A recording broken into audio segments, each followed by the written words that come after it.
I want people to understand voter fraud. Voter fraud is this here: impersonating fraud at the polls, false registrations, duplicate voting, fraudulent use of absentee ballots, buying votes, illegal assistance at the polls, ineligible voting, like illegal aliens voting in this here, dead people voting, altering the vote count, ballot petition fraud. Those are some of the fraudulent activities. And if any of those activities took place in this election, that is voter fraud. That's right. Now, there's a difference between voter fraud and election fraud. I just explained voter fraud, but election fraud is when you talk about the system. The system. Like the systems that's being used and how the votes are tabulated and how the votes was pulled from Donald Trump and given to Biden. That's the fraud inside of the system. That's right. So it's two things that we look like we're fighting here. It is. It's voter fraud and election fraud. So then that brings me to two questions that I have.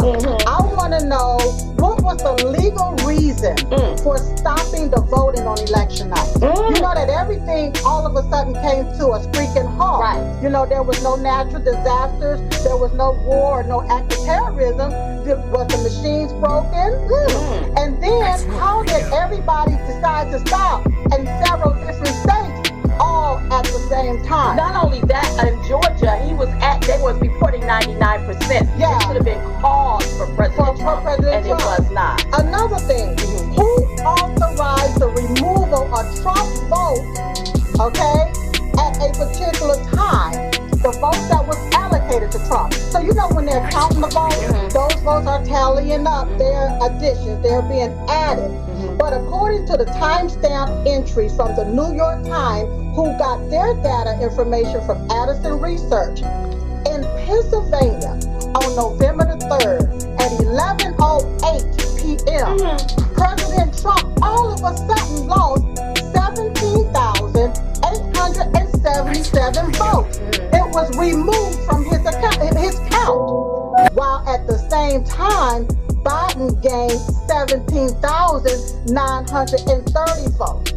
So what I want to know is if these votes were deleted or removed from President Trump's tally amount at 11:08 p.m. on November the 3rd, who authorized it? Wow. You know what I'm saying? That's what reason did they have to remove those votes? That's an interesting concept. On top of that, I know you all are hearing about these judges. These judges in the lower courts, how they're ruling and they're not ruling in our favor. But here is the deal. This is going to have to go to the U.S. Supreme Court because constitutional laws was broken here. That's what I'm saying. It's up to the state legislators to put laws in place. You can't make backdoor deals. Well, even down to the deal that was made with Abram and Ressenberger. That's the Secretary of State. Secretary of State. The state legislator is not the one that approved that.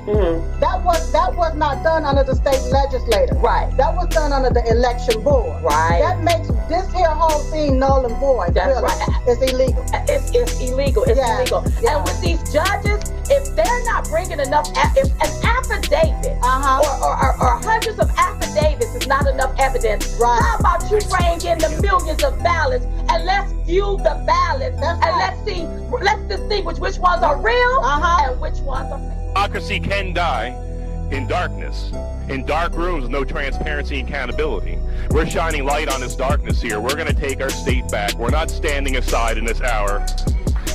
Well, that is the state senator in Pennsylvania who led that recent hearing on 2020 election fraud. Well, this morning he had his Twitter account suspended. Go figure. Immediately, President Trump fires a shot at Twitter, tweeting this quest to, quote, silence the truth only happens in communist countries. Twitter then reinstated the account, claiming it was all a big mistake. This happens on a day Senator and Army Colonel Mastriano declared the legislature in Pennsylvania will try to back its responsibility in selecting its electors, as the U.S. Constitution clearly spells out. And as Jenna Ellis just broke news on, it looks like that is going to happen. This is the state legislature's ability to do so. State legislatures are responsible for deciding how presidential electors are picked in their respective states, because Republicans control the House and Senate in Pennsylvania. Senator Mastriano believes it can be done through a joint resolution to suspend state law that would not need a governor's signature. If he is successful, Biden would lose 20 Pennsylvania electors and President Trump would be awarded them.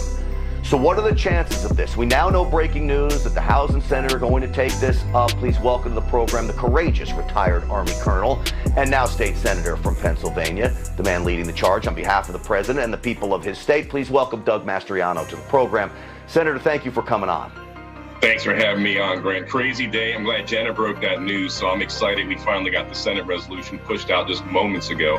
And it's co-sponsored with some heavy hitters in the Senate. Michelle Brooks, Marius Scavello, Dave Arnold, and also Judy Ward co-sponsored it. So we have momentum.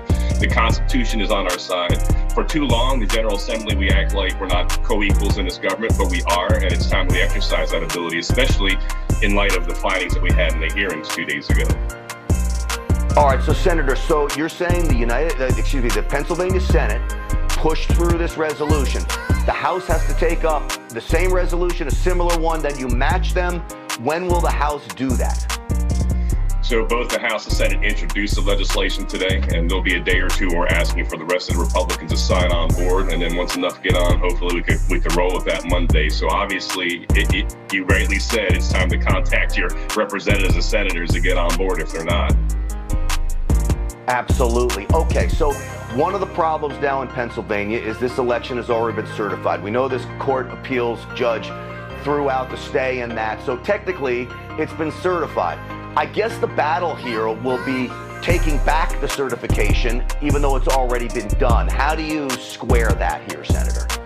So part of that is the Senate resolution, because we're saying, look, Governor Wolf didn't look into any allegations and blew them off. Secretary of State Bookbar blew off all the allegations of shenanigans.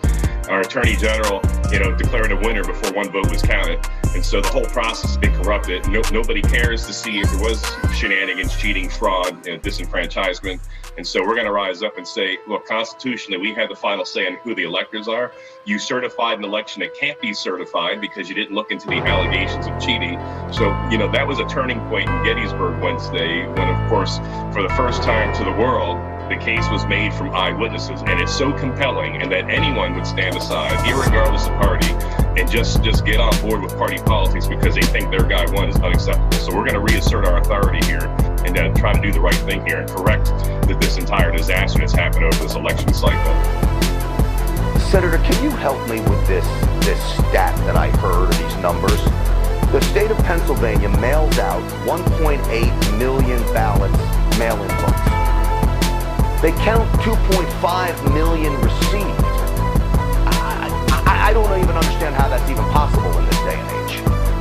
Yeah, so, we can put a man on the Mars, on the moon 50 years ago, but we can't conduct a free, fair, and decent election in Pennsylvania. And that number says it all. And I believe that's just scratching the tip of the iceberg here. And so it's obviously, even Stevie Wonder can see we have a problem here in Pennsylvania. And for the governor to look away and want to certify an election that has too many questions, and clearly a lot of things went wrong, that number there says it all. Senator, I want to make sure we play this point. By my count, you've got over 700,000 ballots that the state said they did not mail out that was returned with a vote. 700,000. We cannot brush over alone. How is the entire election not thrown out with just that number alone in Pennsylvania? Thank you. And we have a precedent. 1994, there was a state Senate race, Marks versus Stinson, and it was a safe Democrat seat, but they couldn't help themselves. And there was so much cheating that a federal district judge threw out the results, threw out the Democrat that won that election, and put the Republican who lost because it was compromised. So if the Trump administration can make the case that it's that bad, if not worse, in areas of the state, you're going to see things flip. Yeah. Well, Senator, I'll tell you what. Thank you for this fight. I mean, this is what happens when you get an Army colonel in the state Senate. And so we get things done. And I appreciate you, Senator Doug Mastriano. Thank you. Keep up the fight. Keep us posted as well. Thank you. God bless. We got to win this fight. Everything's at stake. And truth and facts are on our side.